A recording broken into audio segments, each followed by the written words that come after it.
नमस्कार। प्रादेशिक समाचार के साथ मैं पूनम करकेट्टा। पहले मुख्य समाचार। प्रधानमंत्री कल ग्रामीण भारत के लिए स्वामित्व योजना का शुभारंभ करेंगे। इससे ग्रामीणों को अपनी संपत्ति का आधिकारिक दस्तावेज मिल सकेगा। वे बैंक लोन समेत कई वित्तीय सुविधाएं ले सकेंगे। केंद्र सरकार ने महिलाओं की सुरक्षा और उनके खिलाफ अपराधों से निपटने के बारे में राज्यों को नए परामर्श जारी किए हैं। रांची में इलाजरत शिक्षा मंत्री जगन्नाथ महतो का हाल जानने मुख्यमंत्री हेमंत सोरेन अस्पताल पहुंचे और डॉक्टरों को इलाज के लिए विशेष दिशा निर्देश दिया। और मौसम विभाग ने राज्य के अधिकतर जिलों में 16 अक्टूबर तक गरज के साथ हल्की बारिश की संभावना जताई है। और अब समाचार विस्तार से। कोविड-19 महामारी के खिलाफ देश एकजुट होकर लड़ रहा है। आप भी हमारे साथ सुरक्षा और बचाव के 3 आसान एहतियाती उपायों का संकल्प लें। मास्क पहने, 2 गज की दूरी है जरूरी, सुरक्षित दूरी बनाए रखें, हाथ और मुंह साफ रखें। प्रधानमंत्री नरेंद्र मोदी कल स्वामित्व योजना का शुभारंभ करेंगे। इस योजना के तहत चरणबद्ध तरीके से देश के लगभग 6,62,000 गांवों के लोगों को प्रॉपर्टी कार्ड दिए जाएंगे। योजना से ग्रामीणों को अपनी संपत्ति के स्वामित्व का आधिकारिक दस्तावेज मिलेगा, जो उन्हें सशक्त बनाएगा। इसके माध्यम से वे बैंक लोन सहित कई वित्तीय सुविधाओं का लाभ ले सकेंगे। प्रधानमंत्री ने ट्विटर पर अपने संदेश में कहा है कि कल का दिन ग्रामीण भारत के लिए एक बड़ा सकारात्मक परिवर्तन लाने वाला है। यह योजना करोड़ों भारतीयों के जीवन में मील का पत्थर साबित होगी। एम्स दिल्ली के पूर्व केंद्रीय प्रभारी डॉक्टर राजेश मल्होत्रा ने कहा है कि आगामी सर्दी के साथ साथ त्योहारों में हमें कोरोना से और सतर्क रहने की जरूरत है। माननीय प्रधानमंत्री जी द्वारा छेड़ी गई जन आंदोलन की मुहिम का लक्ष्य कोरोना पर विजय प्राप्ति है। आने वाले कुछ दिनों में प्रदूषण, शीत ऋतु और त्योहारों का समय कोरोना संक्रमण को बढ़ावा दे सकता है। ऐसे में मास्क वाला त्योहार मनाएं, पटाखे ना जलाएं, पूजा अर्चना घर पर ही करें। त्योहारों पर सतत शारीरिक दूरी बनाकर रखें और हाथों को सर्वदा सैनिटाइजर के प्रयोग से स्वच्छ रखें। याद रहे, कोरोना से सामान्य जनजीवन और प्रत्येक नागरिक प्रभावित है और इस जन आंदोलन में सबकी सहभागिता से ही हम सब कोरोना को भारत से खदेड़ सकते हैं। इधर प्रदेश भाजपा अध्यक्ष दीपक प्रकाश ने कहा है कि कोरोना से लड़ने के लिए प्रधानमंत्री के 3 मंत्रों को अपनाने की उन्होंने अपील की।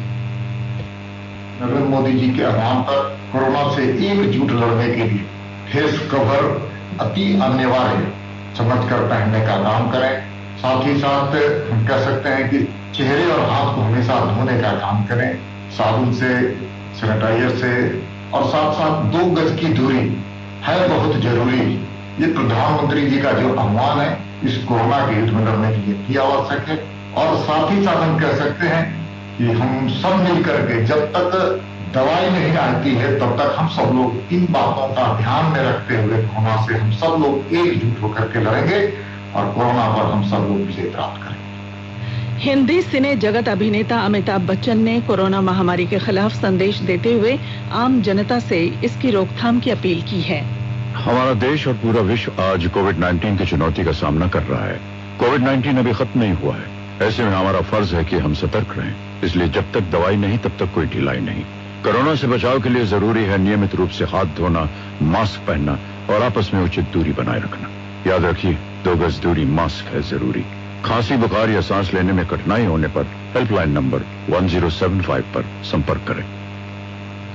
देश में कोविड-19 महामारी से स्वस्थ होने की दर 85.81% हो गई है। पिछले 24 घंटों में 82,000 से अधिक रोगी महामारी से स्वस्थ हुए हैं। केंद्रीय स्वास्थ्य मंत्रालय के अधिकारी ने कहा है कि देश में अब तक 59,88,000 से अधिक रोगी स्वस्थ हुए।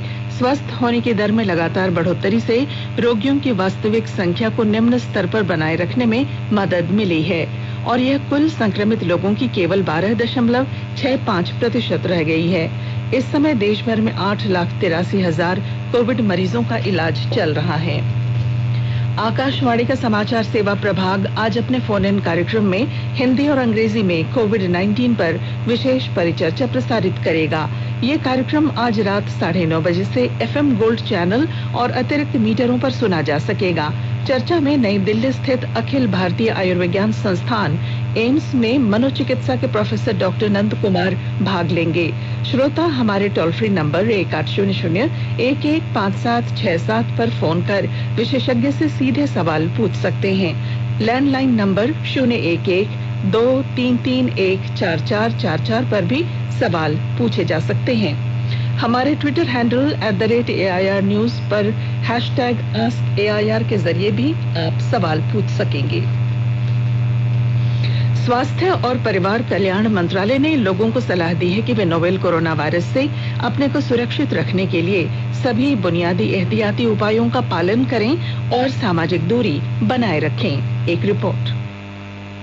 सरकार ने कहा है कि आवश्यक वस्तुओं की पर्याप्त आपूर्ति जारी है और लोगों को चिंता करने की कोई जरूरत नहीं है। लोगों को सलाह दी जाती है कि वे आवश्यक वस्तुओं और चिकित्सा सामानों की खरीदारी करते समय धैर्य रखें और शांत रहें। आवश्यक वस्तुओं को खरीदने के लिए बार बार बाहर निकलने से बचें। साथ ही लोगों से हाथ मिलाने और गले लगने से भी बचना चाहिए। बाजार, मेडिकल स्टोर और अस्पतालों में लोग कम से कम 1 मीटर की दूरी बनाए रखें। घर पर गैर जरूरी सामाजिक समारोह से बचा जाना चाहिए और घर पर मेहमानों को नहीं बुलाना चाहिए। लोगों को अपनी आंख, नाक और मुंह छूने से बचना चाहिए और लगातार हाथ साफ करते रहना चाहिए। हाथ को दोनों तरफ से कम 20 सेकंड तक रगड़कर धोना चाहिए।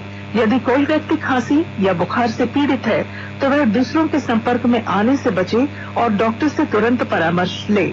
स्वास्थ्य मंत्रालय ने कोरोना वायरस के बारे में जानकारी के लिए एक टोल फ्री नंबर 1075 जारी किया है। इधर राज्य सरकार की ओर से भी कई दिशा निर्देश जारी किए गए हैं। इस सिलसिले में सरकार ने हेल्पलाइन नंबर 181 जारी किया है।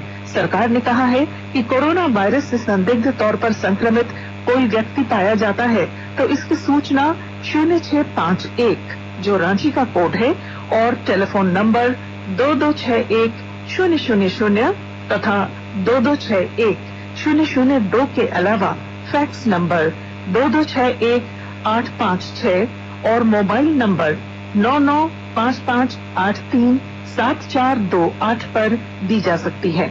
आकाशवाणी रांची भी आपसे अपील करता है कि कोविड-19 के संक्रमण से बचने और अन्य लोगों को सुरक्षित रखने के लिए कृपया घर पर ही रहें और सरकारी दिशा निर्देशों का पालन करें।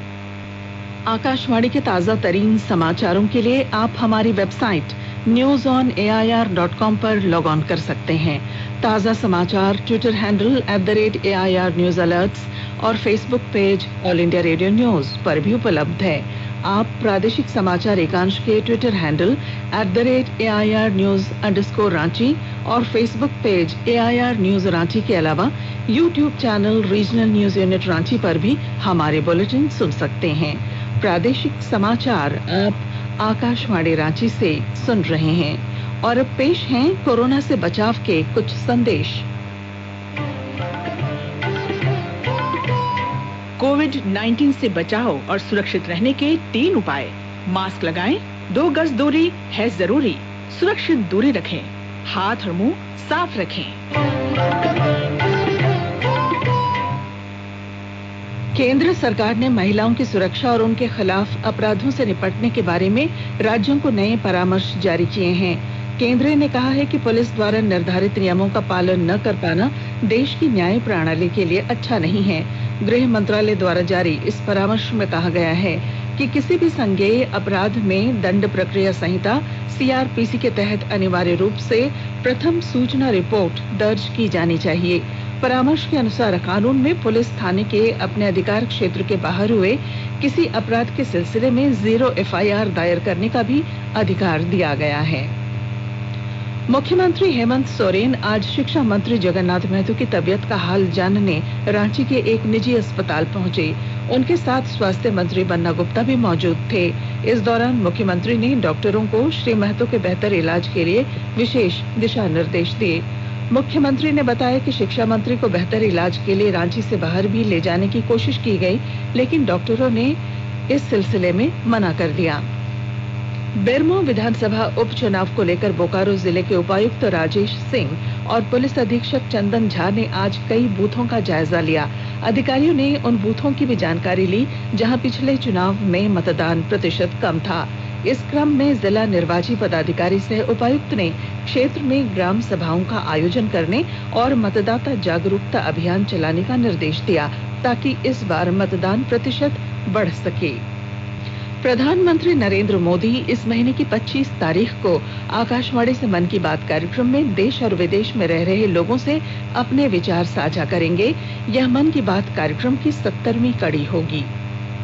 राज्य के पूर्व मुख्यमंत्री रघुवर दास ने आरोप लगाया है कि उनकी सरकार के समय शुरू की गई विकास की कई योजनाएं वर्तमान सरकार में ठप पड़ गई हैं। श्री दास आज दुमका जिले के मसलिया में आयोजित महिला चौपाल को संबोधित कर रहे थे। इस अवसर पर उन्होंने राज्य सरकार से प्रक्रियाओं को जल्द पूरी करने की मांग की।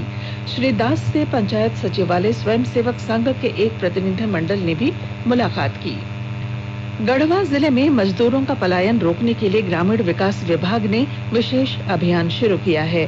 इसके तहत लंबित योजनाओं को पूरी करने के साथ ही नई योजनाएं शुरू की गई हैं।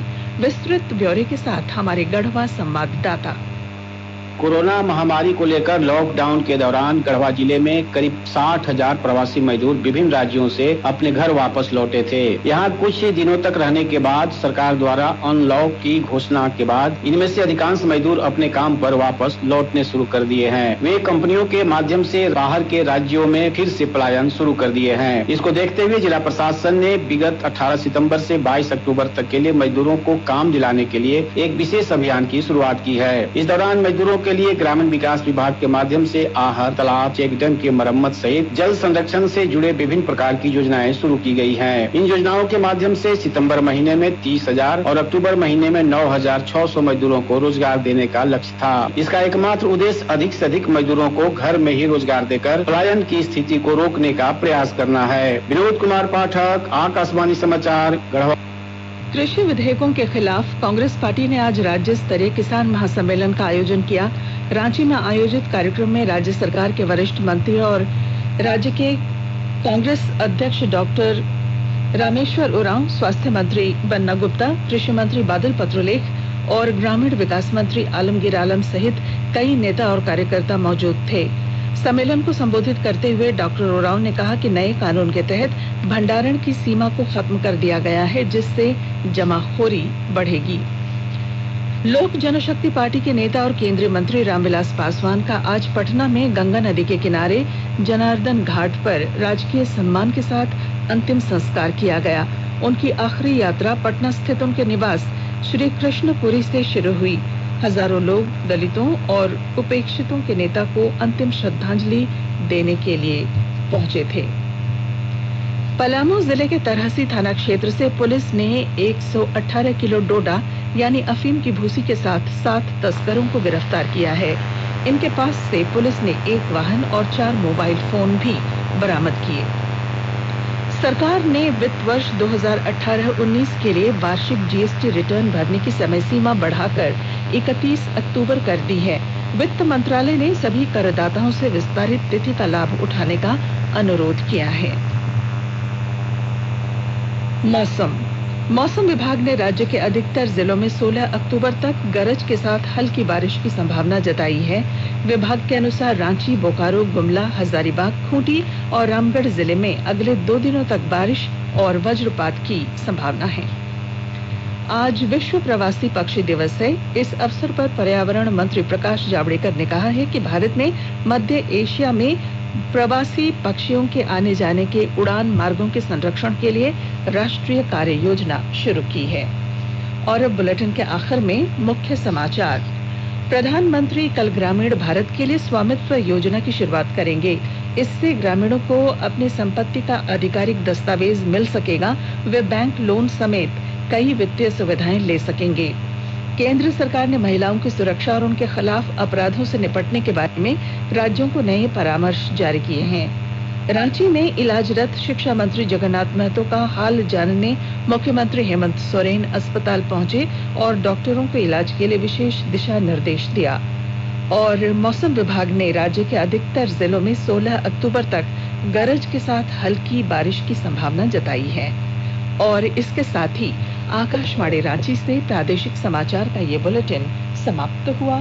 नमस्कार। में रहिए, सुरक्षित रहिए और सुनते रहिए आकाशवाणी।